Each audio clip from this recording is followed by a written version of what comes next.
22. 사도시대 이후로 어디서나 반대받는 복음.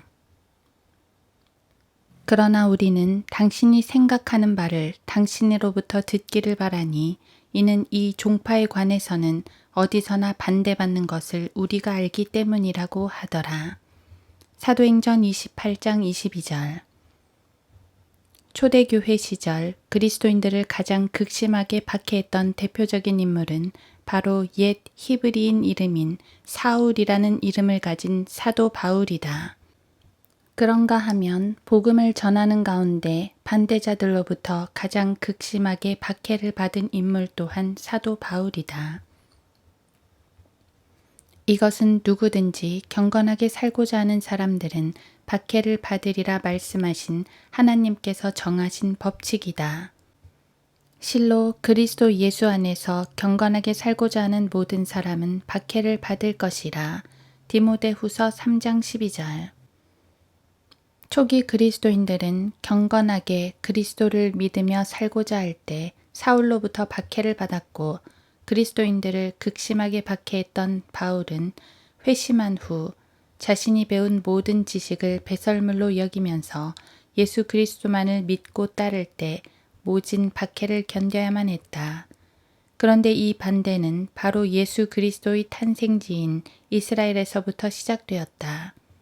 그들은 감히 인간으로서는 상상도 할 수 없는 동정녀 탄생을 통해서 자기 백성을 구원하려고 오신 하나님의 아들 예수 그리스도를 몰라보는 오류를 범하고 말았던 것이다. 과연 주께서 기름 부으신 주의 거룩하신 아들 예수를 대적하여 헤롯과 본티오 빌라도가 이방인들과 이스라엘 백성들과 함께 모였으니. 사도행전 4장 27절. 그 중에서 신약교회의 최초의 정식 선교사로 임명받아 죽기까지 신실하게 믿음의 선한 싸움을 싸운 사도 바울도 이들 반대자들의 선봉에 서서 그야말로 두각을 나타냈다.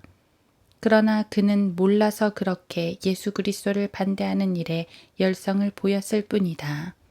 그 후 사도 바울은 환상 가운데서 그분의 은혜의 경륜을 깨달은 날부터는 반대로 예수 그리스도를 반대하는 자들에게 복음을 전하는 일에 최선을 다했다. 그러나 이제는 자연스럽게 그가 이단으로 몰려 극심한 반대를 받게 된 것이다. 그러나 유대인들이 무리를 보자 시기로 가득 차서 바울이 말한 것들을 대적하여 반박하고 모독하여 말하니라. 사도행전 13장 45절. 바울을 반대하던 자들은 늘 그의 동족인 유대인들이었다. 그러나 믿지 아니하는 유대인들은 이방인들을 선동하여 형제들을 대적하여 악의를 품게 하더라. 사도행전 14장 2절. 그들 중에는 가끔씩 하나님을 두려워하여 중도에 서서 말하는 사람들도 있긴 했었다. 그것이 하나님에게서 비롯된 것이면 너희가 그것을 무너뜨리지 못할 것이니 도리어 너희가 하나님을 대적하는 것으로 알려지지 않도록 하라고 하더라. 사도행전 5장 39절. 그럼에도 불구하고 그들은 율법 시대에서 은혜의 시대로 접어들었다는 사실을 몰라서 거기에 머물 수밖에 없었던 것이다. 율법은 모세를 통하여 받았지만 은혜와 진리는 예수 그리스도를 통하여 온 것이라. 요한복음 1장 17절. 물론 반대하는 부류들은 유대인들 뿐만이 아니었다. 사도 바울이 어디를 가나 마귀가 예비해 놓은 자신의 종들이 있어 늘 그를 괴롭혀왔다.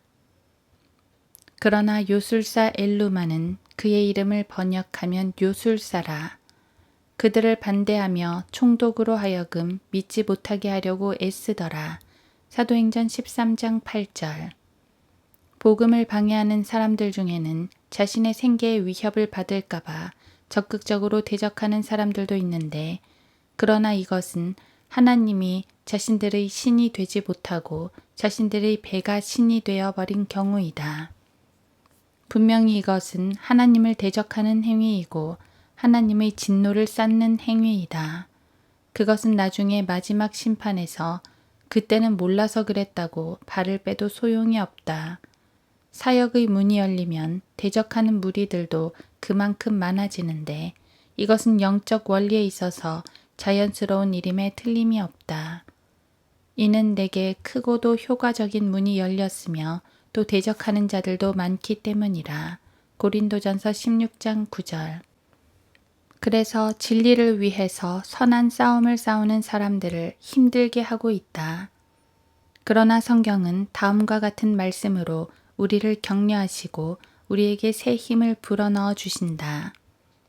그렇다면 이런 일에 대하여 우리가 무슨 말을 하리요? 하나님께서 우리를 위하신다면 누가 우리를 대적하리요? 로마서 8장 31절. 그래서 우리가 이 말씀을 믿고 의지하고 나아간다면 우리를 대적할 장애물은 결국에는 아무것도 없는 것이다. 하나님께서 자신의 백성들이 마냥 원수들로부터 고통받는 것을 보고만 계시지 않으신다. 사람들이 명절을 기해서 조상들에게 제사할 준비하고 성묘를 가려고 준비를 완벽하게 했다고 하더라도 순식간에 내리는 비에는 속수무책이었던 것을 기억한다면 하나님께서 막으시면 아무것도 할 수 없는 것이다. 주의 눈은 의인을 향하시고 그의 귀는 그들의 기도에 열려 있으시나 주의 얼굴은 악을 행하는 자들을 대적하시느니라. 베드로전서 3장 12절. 그리스도인의 특권은 이 땅에서 잘 먹고 잘 사는 것이 먼저가 아니고 십자가를 지는 특권이 먼저이다. 사도 바울도 예수 그리스도의 본을 따르려 한다고 고백하고 있다. 이는 내가 그를 알고 그의 부활의 능력과 그의 고난의 교제를 알아 그의 죽음의 본을 따르려 함이며 빌립보서 3장 10절. 예수 그리스도께서는 대다수의 무리로부터 배척을 받고 조롱을 당했으며 심지어 뺨을 맞으시고 침뱉음까지 당하셨다. 그분은 죽으실 때 아무것도 없으셨다. 죽음도 일반적인 죽음이 아닌 저주의 상징인 십자가에 매달려 돌아가셨다. 그런데도 오늘날의 그리스도인들은 참으로 나약해서 조그만 박해나 고난을 견디기 힘들어한다. 그러나 사도 바울은 현재 당하는 고난에는 전혀 아랑곳하지 않고 앞만 보고 달렸다. 이런 까닭에 우리가 낙심하지 아니하노라. 오히려 우리의 겉사람이 썩어질지라도 우리의 속사람은 날마다 새로워지나니 이는 우리가 잠시 받는 가벼운 환난이 우리를 위하여 훨씬 뛰어난 영원한 영광의 비중을 이루어가기 때문이라. 고린도후서 4장 16, 17절. 그는 장차 하나님께서 신실한 그리스도인들에게 어떻게 갚아주실 줄 알았기 때문이다. 그리스도인이 되면 만사 형통한다고 기록된 구절은 없다. 은사주의자들은 24시간 돈을 모으기 위해 사람들을 모으기 위해 혈안이 되어 있지만 진정한 그리스도인은 복음을 위하여 고난을 받을 마음의 준비가 되어 있지 않으면 안 된다.